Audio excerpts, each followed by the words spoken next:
Hello, my dear. Rhonda Constant, your favorite hometown medium, physical energy healer, oracle card advisor, paranormal investigator, voice for your loved ones. How are you today? So I don't think I've done a reading for you before, but I do so many I'm not sure. I'd like to explain real quick, though, how this works.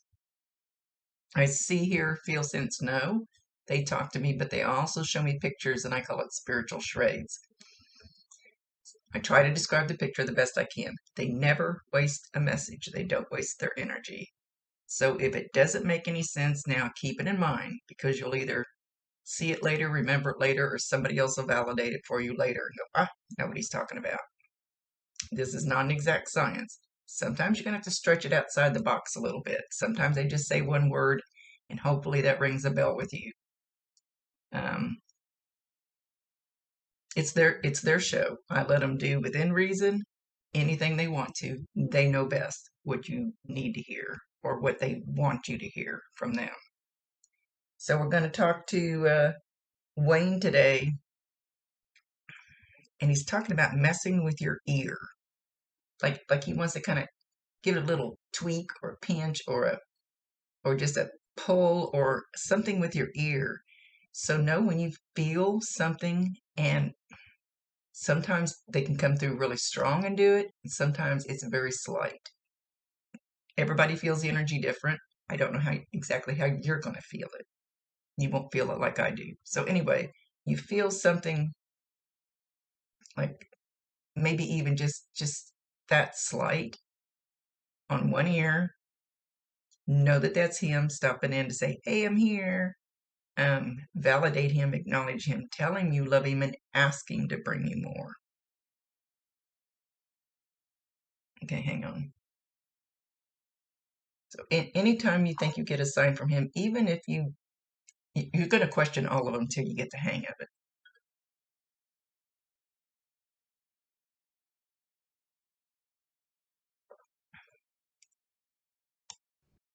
He's doing this weird little dance, and it's kind of like he's not really shuffling his feet, but kind of kicking his feet, not like dance steps all over. It's in one place. Don't know if this is something he used to do, or if he's showing you how well he can move now that he's healthy. But he's kind of, maybe I should stand up, kind of swinging. He's kind of kicking his feet, just kind of doing this with his arms. But he's doing it. This stool's going to break on me. It's not very sturdy. So he's doing it very lively. So either, like I said, either he used to do a little jig like that, or he's just trying to show you how healthy he feels, how good he feels. Whatever ailment we had when we left, whatever our body, however it was breaking down, because they all do when we get older. Believe me, I know. We don't have that problem anymore because we don't take this with us. So I promise you 1,000%, he can hear you, he can see you. Talk to him all you want to. If you want signs from him, give him permission, ask him to. Not beg, not demand, just ask him. Tell him it won't scare you. Some of them I see hang back, like on the other side of the room, and they kind of pop in and check you out, and they leave. Don't let you know they're around because they don't want to scare you. I go to some houses and they go, oh, my house is haunted. I go, no, it's just your grandma checking in. My haunted house friends don't like to hear me say that. And that's just one of us.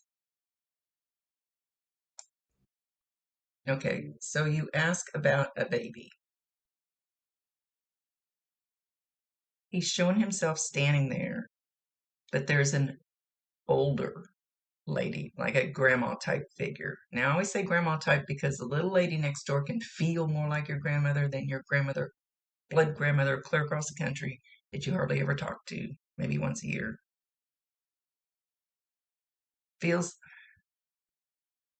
She feels like she's related to him. So whether it's his grandmother, his mother, your grandmother, I'm not sure, but it is a grandmother energy.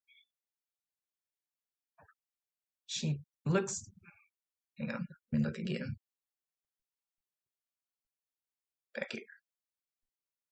She looks fairly short. She's holding the baby. He sees her. It's not like he's holding it, like he's there, like he's in charge of it or anything. She has the baby. Our loved ones hold the souls of our children before they get here, and they hold them after they leave. They're always safe and protected. I don't know if I can describe this lady a little better. Maybe you'll know who she is. Of course, she's got the white, short, permed kind of sort of hair. Because I would say she's elderly. I'm old. She's elderly.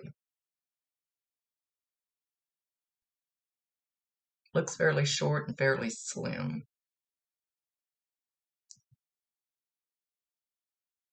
Kind of person that would be like, I'm in charge of this. I've got this. No, that's not quite the words I want to use. She's not overbearing. She's not rough, tough, but she's not too soft.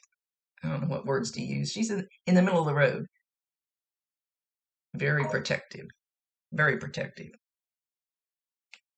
It might be a little better word. So no, he knows, and the baby is safe, and they always are. I haven't seen one yet that isn't.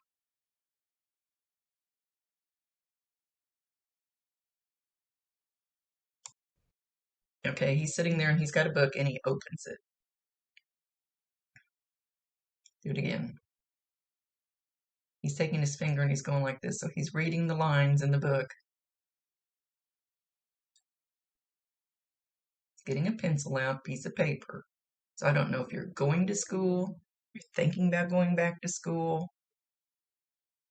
Whatever this is for you, he's saying it will be a good thing. It's something you need to do. He's not being forceful about it. It's not like you got to do it. He's suggesting it, he says. He says, oh, I always loved you.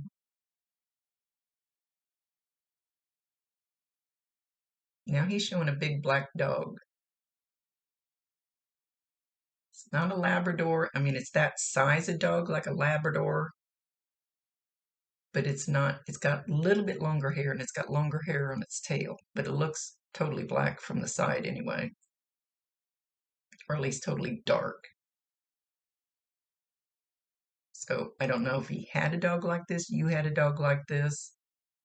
It's not a lab. It's just that size. It's that body style kind of, but it's got a little more hair, but it's not long and shaggy. Sorry.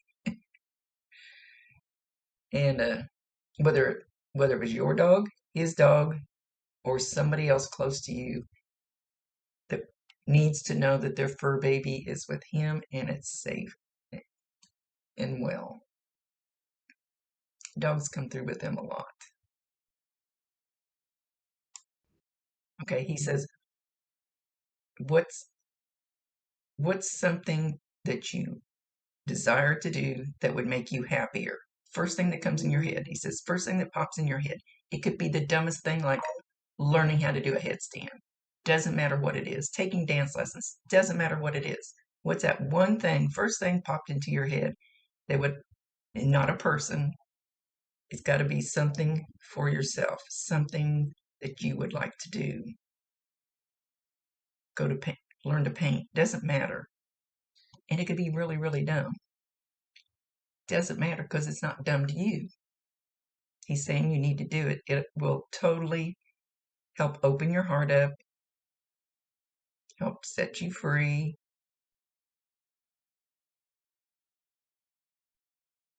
He's pointing at me because I always say something like this. And when you learn to not give a shit about what other people's judgment is and what other people think you should be doing, you will be free. Believe me. It still creeps back in and gets me once in a while, but it's okay. He's mentioning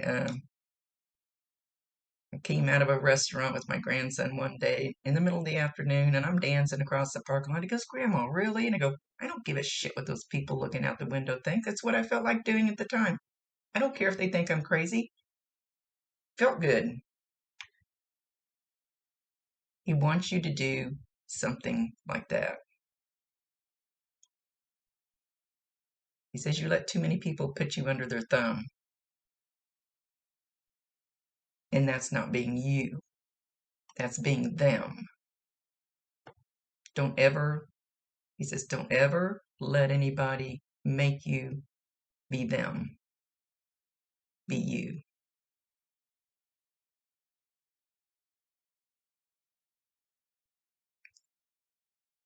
And you will find that freedom you're looking for. I was going to say, and if you need any help with that, and he's going, not me. I'm not the one to do it. So think of somebody on the other side, maybe this grandma, maybe you know her. Whatever dad was, or grandpa, sorry, whatever grandpa was good at, was he more like a father figure to you? Because dad came out of my mouth. Like I said, see, he may not be blood dad, but he might have felt like a dad. Anyway, whatever he was good at when he was here that he would understand, ask him for help with it and just ask. And then in a few days, just watch and see what pops up. If you need help with something else along the line we were talking of, just ask. You don't even have to say it out loud. And you'll be surprised what they can step up and do.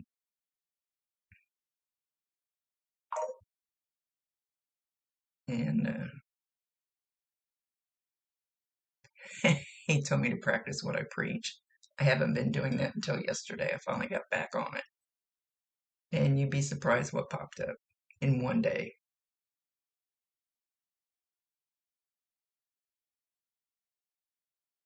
He's talking about holy rollers. Holy rollers, usually he's not explaining why he said holy rollers, but usually what I think of as a holy roller is the people that just preach about church. And I have nothing against church, nothing at all. I went to church most of my life. All the Sunday schools and sang in the choir, all that stuff. So I have nothing against church. But he's talking about holy rollers, and they're usually the ones that just go way out and just push it on people, and just that's all they can talk about and think about. They're holier than thou, he says, holier than thou. He's not saying why he's mentioning this.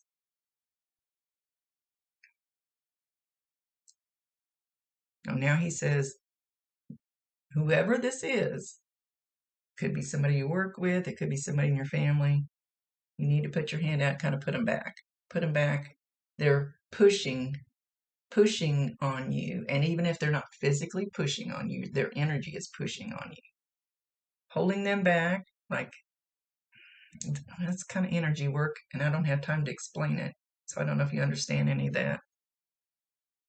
It's learn how to use a protection bubble. Go on YouTube, look up protection bubble. Put this little bubble around you, and it holds their energy back.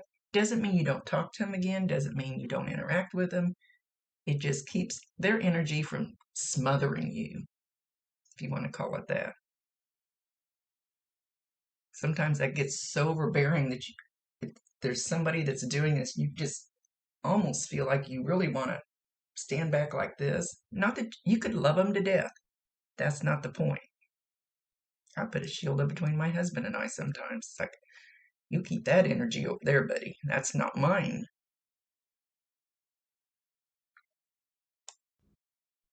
Now he's singing the song, If You're Happy and You Know It, Clap Your Hands. That little kid's song, Happy and You Know It, Stomp Your Feet.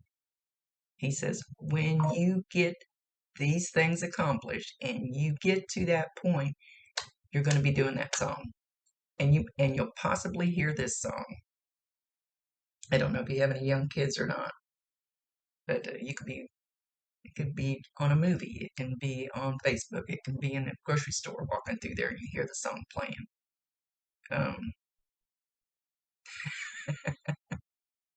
He says, I'd like to know if this happens. He says if you're walking through the store and that song comes on I don't think I've heard any music playing in our Walmart lately.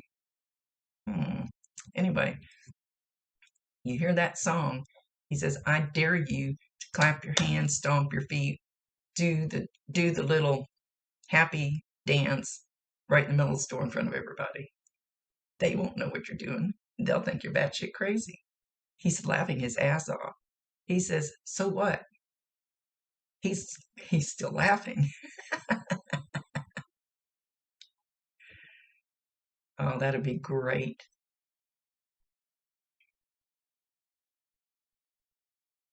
Like the saying, smile, make everybody wonder what you're up to. You don't have to tell them. They don't have to know. None of their business.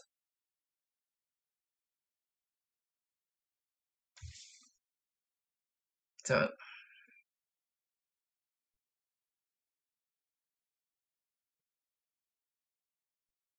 I'm trying to ask him if he's going to bring another sign.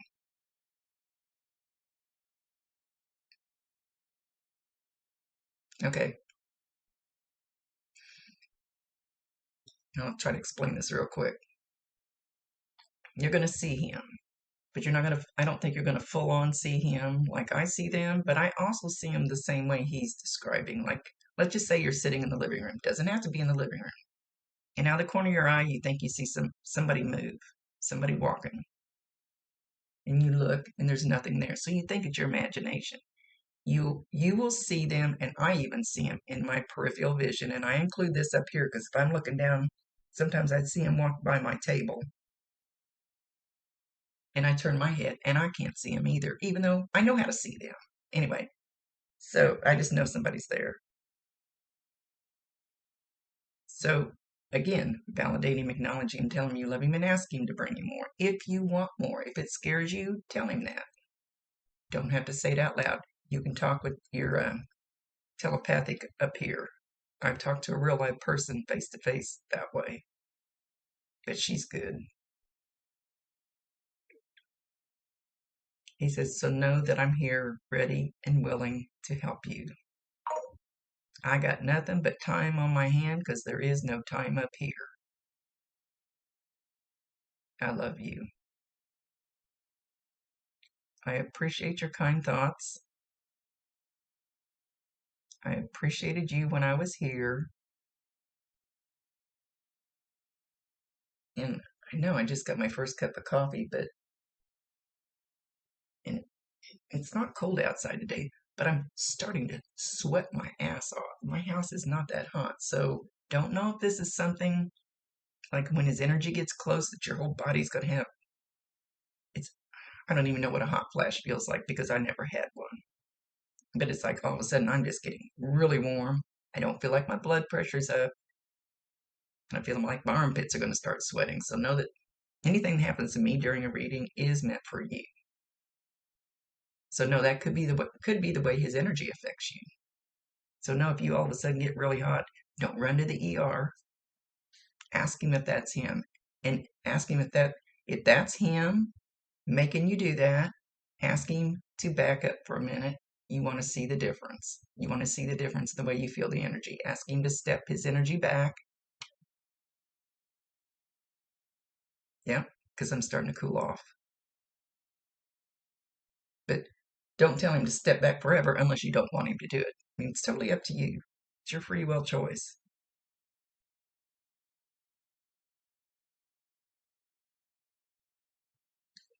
He says, know that I'm always around to protect and guide you.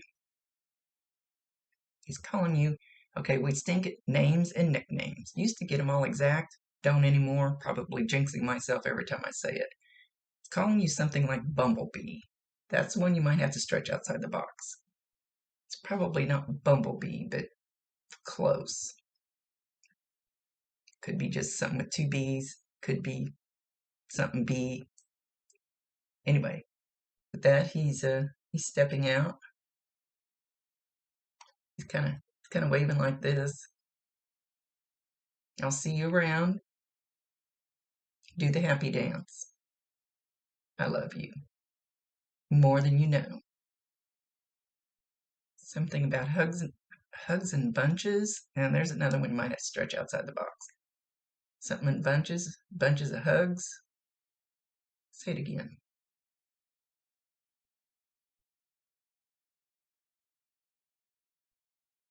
Now he's saying hugs and kisses, but that's not what he said the first time. Something in bunches. Okay, with that he's leaving. Thank you, my dear, for allowing me to be his voice. Rhonda Constant, your favorite hometown medium, physical energy healer, oracle card advisor, paranormal investigator, voice for your loved ones. Later.